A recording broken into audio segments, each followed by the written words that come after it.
Okay, mayong gabi sa tanan. Ini nga panimalay among kinasingkasing nga simpatya sa inyong pamilya. Dayon sa atong igsuon, amo ra ba ning supporter sa Bible sa among radio program. So, salamat kayo sa inyong pag-sponsor sa atong radio program sa Kalamba, kami di Pastor Luloy. Og salamat kayo nga naabot si Pastor Luloy dire. Wa gyud ko magdahom. Ang akong amahan na tao sa Plaridel, diha sa Lao. Ang Lao mo dapit atong hospital ato. Wala diha. Na may yuta diha, pero nabaligya na pod. Di na natawo ang akong amahan nga ga-apelyido og Virano. So daghang mga Virano diha. Okay, so salamat sa Ginoo kay bisan tuod kitang tanan mubiya ra man gyud aning kalibutan. Pero kining kamatayon sa tuig suon dili ni kapildihan kadaugan sumala sa pulong sa Ginoo. So ang pinaka word nga atong masulti sa iya ang kinabuhi is congratulations igsuon. Amen. Tuan na ginig langit ron. Amen. At tong miagi among ikauban po dito sa simbahan sa Spangdalaga hinganlag adil ikuha pud sa Ginoo. Lipay po kayo siya. Kaya ingon pa niya, Pastor, andam na ko mo adtog langit. Ingon pa niya, ang ako lang, Pastor, nga di ko mag-antos. Kaya dialysis man siya. Kini iya, wala mag-antos. Pwedeng hayaya. Mismo si Pastor Loloy, yung siya, makaibog mang kamatayo na. Kaya mamatay man yung tawag tanan. Kaning inanay pinakahayahay yun. Masubo ta nga kuhaan tas mahal sa kinabuhi pero mga tumantatanan sa langit alang sa mga nakaangkon na sa kaluwasan sa Dios nga mao si Jesus Christ. Okay, so salamat sa Ginoo. Doon na tayo paglaom diha niya. So dito magdugay mamalandong ta sa pulong sa Ginoo sa John chapter 3 verse 16. Manindog ta aging pagtahod sa pulong sa Dios. Ang John chapter 3 verse 16 si Jesus mismo nagsulti. Ingon pa niya dinhi, for God so loved the world that He gave His only begotten Son, that whosoever believeth in Him should not perish, but have everlasting life. So magpresya ta, among dalaygon nga Dios nagaduol mi sa trono sa imong grasya. Amo kang gidayeg gipasidunggan, salamat sa kinabuhi sa among igsuon nga imong gipahulaman, o karon imo na siyang gidala sa langit. Ang iyang apelyido ra ba dalaygon? Pagkabulahan Ginoo kay ikaw iyang giadto karon dalaygon ka Ginoo sa iyang kinabuhi. Salamat sa grasya. Naghangyo ko Lord nga ikaw makiuban namo, maghatag comfort namo. Kay bisan kami lumalabay, do nami kasiguruhan diha nimo. Pasaylo amis tanang pagkadi matarong, tagaig minsay ang matag-usa, katuwa pa makaandam nga makaandam sila. Kay moabot ang panahon kuhaon minimo, importante langit may punta. In Jesus name gamita ko Lord I pray. Amen. Amen. Okay, makapanglingkod. Salamat sa inyong pagbarog aging pagtahod sa pulong sa Ginoo. So si Jesus Christ nagsulti. Ingon pa niya, kay ang Diyos nahigugma pag-ayo sa tibuok kalibutan. Sa pagkaagi nga iyang gihatag ang iyang bugtong gipakatawo nga anak. Naghisgot siya sa iyang kaugalingon. Siya ang bugtong anak sa Diyos, si Jesus. Ingon ang Bible, aron si bisan kinsa nga nagatuo kaniya, dili gayud malaglag, apan adunay kinabuhing walay katapusan. So nga itong isgutan karon is about the greatest problem and the greatest solution of mankind. Okay, ang pinakadakong problema o ang pinakadakong solusyon sa mga tao sa tibuok kalibutan mao nang atong isgutan. Nya pinakaimportante ni nga dapat atong masabtan samtang may kinabuhi pa ta. And I believe nga sa wala pa kuha sa Ginoong ato igsuon naangkonan niya kining maong butanga. Amen. Ang kadaugan sa iyang kinabuhi sa diyang ikuha siya sa Ginoo pagkabulahan. Okay, so karon makaigsunan duha ka butang ato isgutan. Number 1, the greatest problem, and then second, the greatest solution. So unsa man ang greatest problem sa mga tawo sa tibuok kalibutan? Abi niyo makaigsunan dili kwarta ang greatest problem sa tao. Halos mga tao walay panahon sa Ginoo kay nangitag kwarta, kay nagtuo sila ang kwarta solusyon sa kinabuhi. Nagtuo sila nga mauni pinakadakong problema ang walay kwarta. Musugot tag sa dili, mutuo tag sa dili. Tuon na lang ta magkaigsunan aron madali. Ngabi nyo, the more daghag kwarta ang tao, kuha siya Ginoo, the more siyang naay dakong problema. So, kamo nga tigpaminaw balita katong na-involve sa flood control project, pinakadaghag kwarta, pinakadakong problema. Imagine mo na. So magkaigsunan, dili kwarta ang pinakadakong problema sa tao. Di po education. Education is good. Pero dili ang pagkakulang sa edukasyon ang pinaka dakong problema. Pag-ari ni Jesus, di sa grade 1, nawa siya mo eskwela. Kay tanang butang aning kalibutan na mawala ra. Tuldo maayo ang pag-eskwela. Ang kawala doon, dili mo pinakadakong problema sa tao. Unsa man ang pinakadakong problema sa tao? Hibalo mo kung sa, ang sala mo ang pinakadakong problema sa tao, ang sala. Nga naman, kay tungod sa sala, ang tao nahilayo sa Dios. Ingon ang Bible, kay ang tanan nakasala ug nakabsan sa himaya sa Dios. Tanan yun, walay taong way sala at tubangan sa Dios. By nature, tanang tao nakasala ug tanang tao nakabsan sa himaya sa Dios. Tungod sa sala, mao'y hinungdan mo abot nato ang kamatayon. Kitang tanan kay nakasala man tang tanan. Kitang tanan mo abot ang kamatayon kay ning agi man tang tanan aning sala. Ingon ang Bible, ang bayad sa sala mao ang kamatayon. Unya kana nga kamatayon wala lang maghisgot sa physical nga kamatayon, kundi spiritual pud nga kamatayon. Ang pulong kamatayon means panagbulag. Nga sa diyang kuhaon sa Ginoo ning atong hinulamang gininhawa, human spirit kana, sa diyang kuhaon sa Ginoo atong human spirit o human breath, mubulag ang atong tinuod nga pagkakita, tinuod nga pagkatao, mao ang atong kalag, mind, will, and emotion. Mo sa diha nga kuhaon sa Ginoo ang atong life, mubulag ang atong kalag, ang lawas wala na siya panguna-una, wala na siya pagbati. Mo nang sa diyang balsamahon siya, di na siya moreklamo, di na siya sakitan, kay wa naman siya pagbati, mubalik naman siya sa abog sa yuta. Asa man punta ang kalag, mo ni bulahan tong tao nakaandam kay moadto man siya langit. Amen. Perti magyong langita, nag-ingon man ang Ginoo, wa may bakak ang Dios, diha sa iyang mga pulong. Mahanaw pang langit ug ang yuta, ang pulong sa Dios dili gayud mahanaw. So kung wala ang tao maandam, asa siya punta? Moadto siya sa separation from God forever dito sa impierno. Gitawag na siyang ikaduhang kamatayon, linaw nga kalayo ug asupre nga mao ang ikaduhang kamatayon. Puntahan sa kalag sa tao sa diyang mubiya siya sa lawas, kung sa buhi pa siya, wala siya kaandam. So mga kaigsunan, the greatest problem of mankind is sin, sala. Tungod sa sala, ang tao napalayo sa Dios. Tungod sa sala, ang tao may kamatayon. Tungod sa sala, ang tao gihukman na nga malaglag. By nature, mga kaigsunan, tanang tao nakasala. Ug tanang tao gihukman nga malaglag. Basta dili makaandam. In Romans chapter 5 verse 18, ingon pa dito, tungod sa paglapas sa usang tao nga mao si Adan, ang tanang tao gihukman na nga malaglag. Judgment came upon all men to condemnation. In other words, ang hukom miabot na sa tanang tao ngadto sa pagkahinukman sa silot.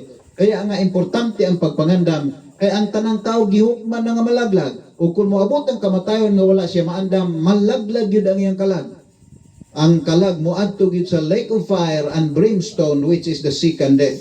Kaya nga makaigsunan, the greatest problem sa mga tao is kining sala. Narita sa ikadua, the greatest solution.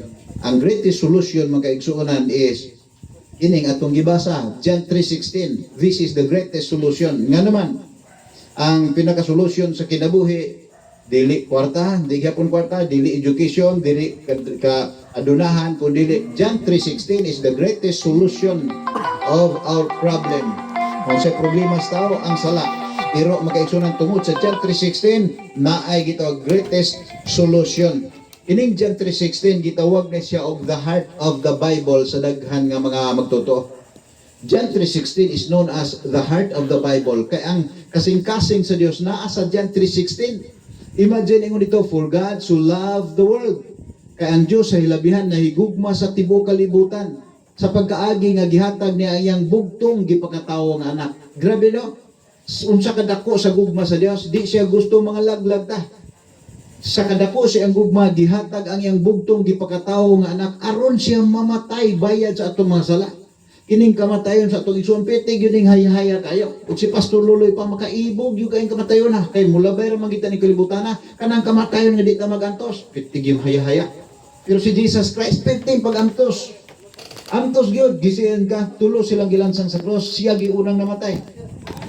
Pagkagabi atong panahon na kay adlaw ipapahulay naman to kay ang pag-change sa adlaw sa mga Hudyo is 6 to 6, dili pa rin sa ato nga 12 to 12 sa gabi. Ila 6 to 6, di na sila mo trabaho ang mga Hudyo sa adlaw ipapahulay. Kinahanglan mapatay na ang mga gilansang sa cross aron apay time sa paglubong.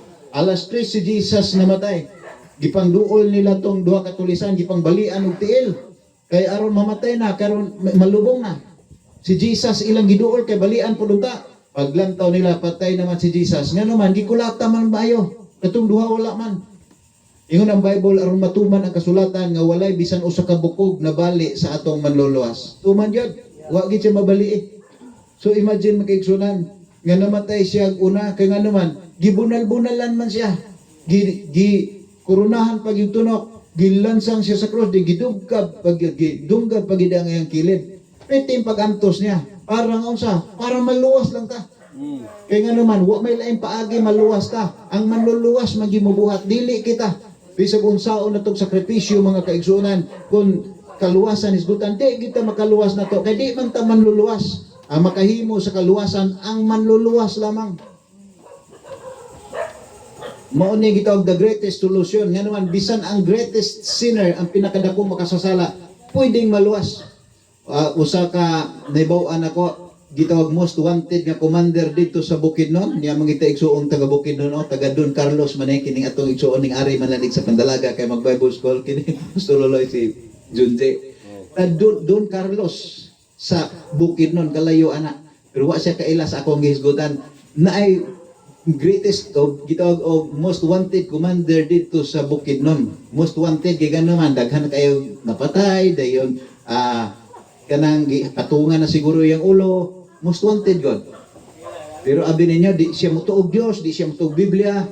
Ang naitabo, usa kay gayon ni ana, ning adto siya sa lungsod siguro, na iyang nadungawan nga libro anang basura nga Bible di ay nga gisi nga giblabay na.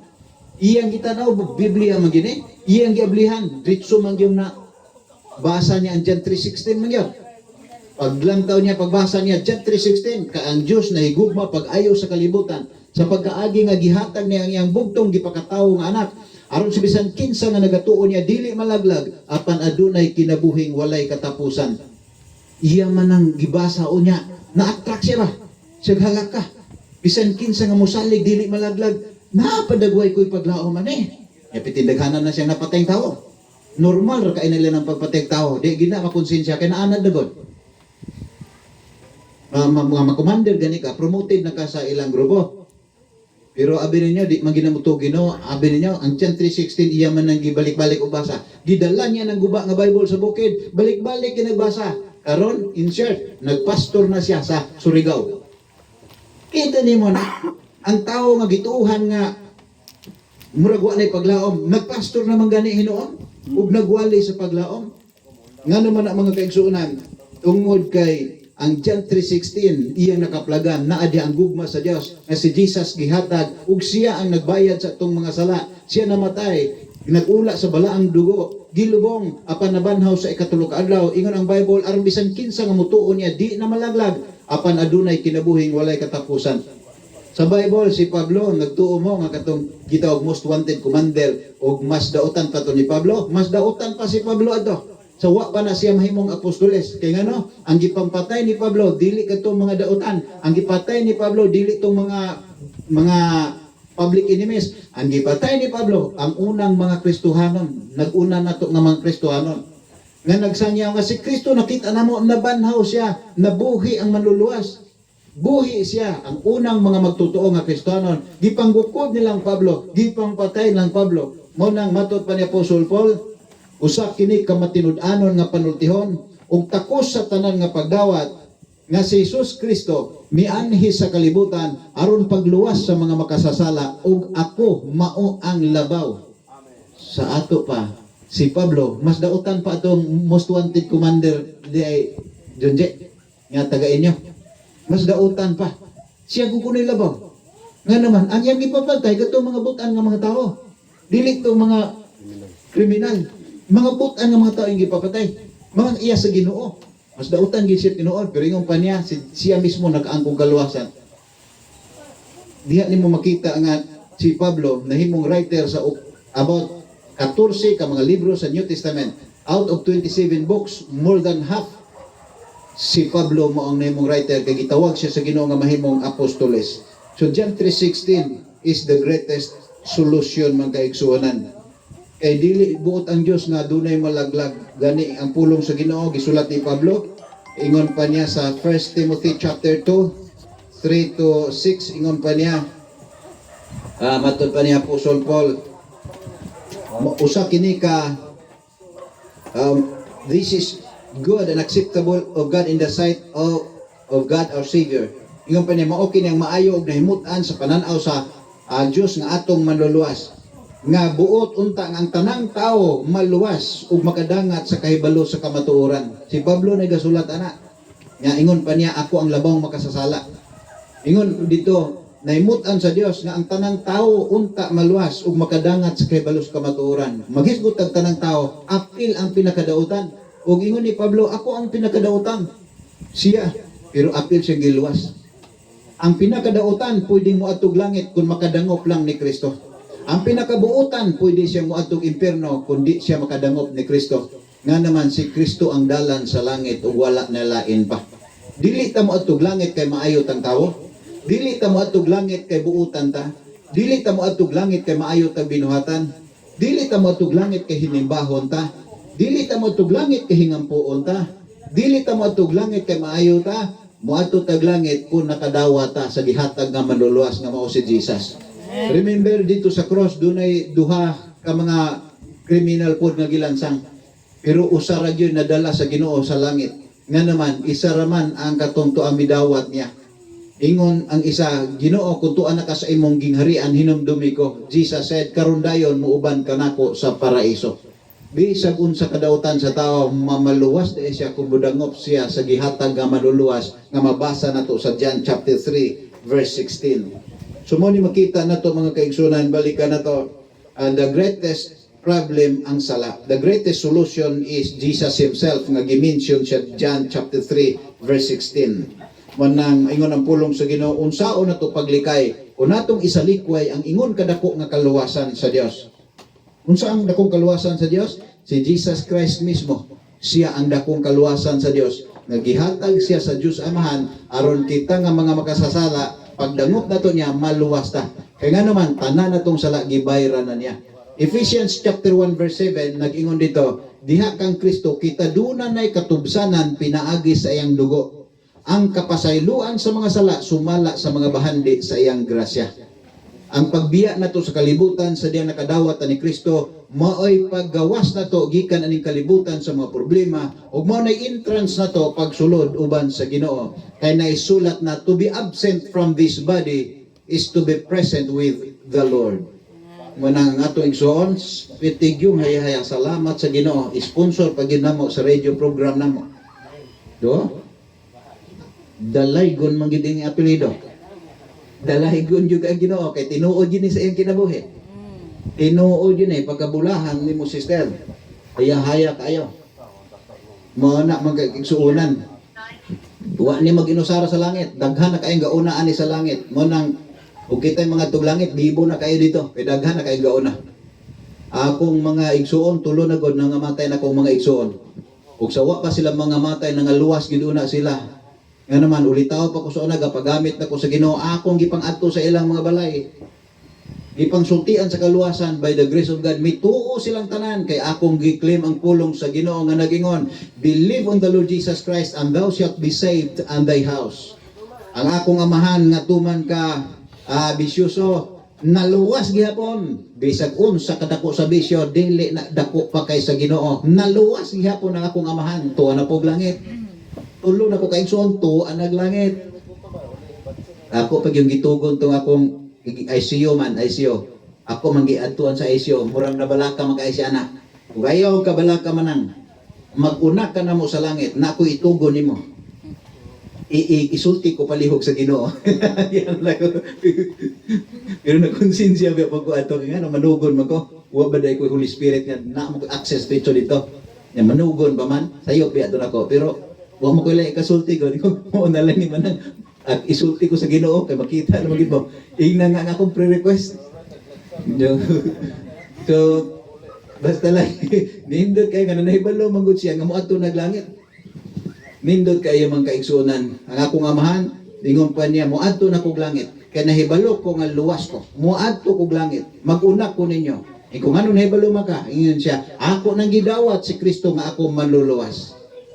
So mo ni mga kaigsunan, kung ikaw nga naminaw karon wa pa kakasiguro, ang John 3:16 nagsulti nga tanan natong sala gibayra na sa Ginoo ug mudawat lang ka sa manluluwas nga mo si Jesus, maluwas ka gyud, maandam ka gyud. Anytime kuhaon ta sa Ginoo sama sa atong igsuon nga kalit kayo gikuha sa Ginoo, wala gani magsakit, kalit kayo, at least andam na ta. Ingon ang Bible, we are confident, kita masaligon ug palabihon hinoon nga mubiya ta sa lawas ug makig-uban na ta sa Ginoo. Ang ato igsuon dili pildi, madaugon siya. Naisulat, to be absent from this body is to be present with the Lord. For to me, to live is Christ and to die is gain. Pangutan na alang kaninyo nga nakadungog karon. Ikaw ba kung maabot ang kamatayon, siguro ka ba moadtog langit? Ayo pagingon huway na sayod. Tanang mituo ni Jesus Christ na sayod. Si Pablo buhi pa, ingon pa niya, inigbiya na ko sa lawas, makig-uban ako sa Ginoo. Inigkamatay na ko kadaugan na. Hinaot nga doon natin nakuha mag-igsunan, the greatest solution sa problema sa tao, John 3:16, Jesus is our salvation. Jesus is our life. Siyang dala na to paputungo sa langit. Sa dili pa ta mag-ampo aging pagtapos, atong pakantahog balik kini atong mga kaigsuunan from sa pangdalaga. Sige. Alihog ko, kanta sa ta, bago ta mag-pray aging pagtapos.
niya dito sa krus, walay laing kasaligan, sa imong kaluwasan, sa Jesus Kristo naigugma kanimo. Dawata si Jesus sa kasing-kasing mo, imong sala gibayran niya dito sa krus, walay laing kasaligan, sa imong kaluwasan, sa Jesus Kristo, sa Jesus Kristo, sa Jesus Kristo naigugma kanimo. Gigugma ka sa Diyos. Amen.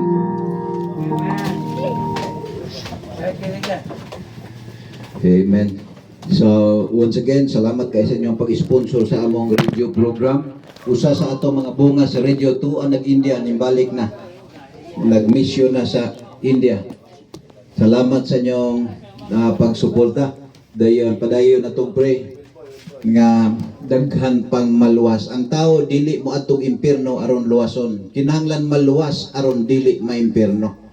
Unsa ning kaluwasan? Relasyon sa manluluwas. Kinsay manluluwas? Si Jesus. The word Jesus means manluluwas. Gihatag siya aron ang mudawat maluwas. Hinaot doon natin nakuha, manindog ta, aging pagtapos, mag-ampo ta.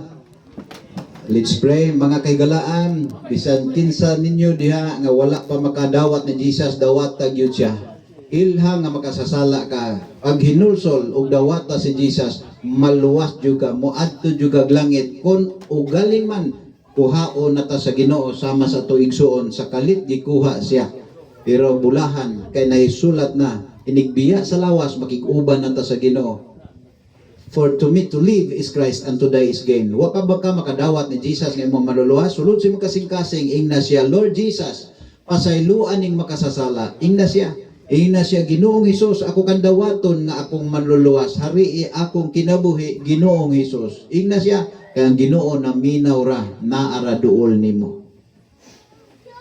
Balaygon ka, Ginoong Dios, walay katapusan. Salamat sa imong dakong gugma namo nga imong gipadayag diha sa John 3:16 nga tungod sa imong gugma imong gipadala si Jesus aron mamatay bayad sa among mga sala kay tibuok kalibutan na himong makasasala ug bisan sa kadautan sa tao kun buhi pa maghinulsol ug mudawat ni Jesus dili malaglag dili maimpyerno ingon ang imong pulong gipasaylo sa kasalanan gihimong mga anak sa Dios ang tanang midawat ni Jesus.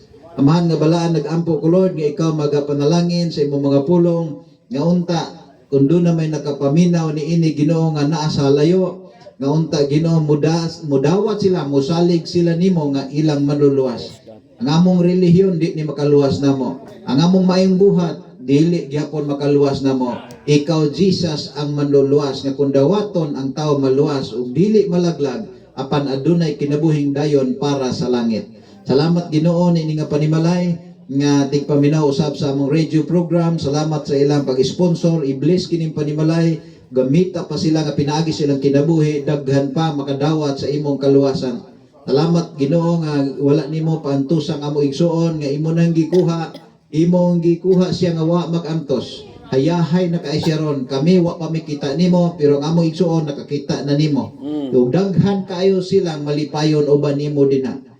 Kay ang mga tao nga kuhaon nimo nga naa sa pagpangalagad bulahan man gigayo kay gatigom sila langit nung bahande ug unya welcome kay nimo. Salamat sa tanang butang Lord daghang ko ikaw magapalig-on nining panimalay ug sa tanan nga mga madinawato nimo kay diha nimo do nami kasiguruan nga dayon. Salamat sa tanang butang dalaygon ka in Jesus name I pray. Amen. Amen. Okay, maayong gabi sa tanan ug God bless. Amen.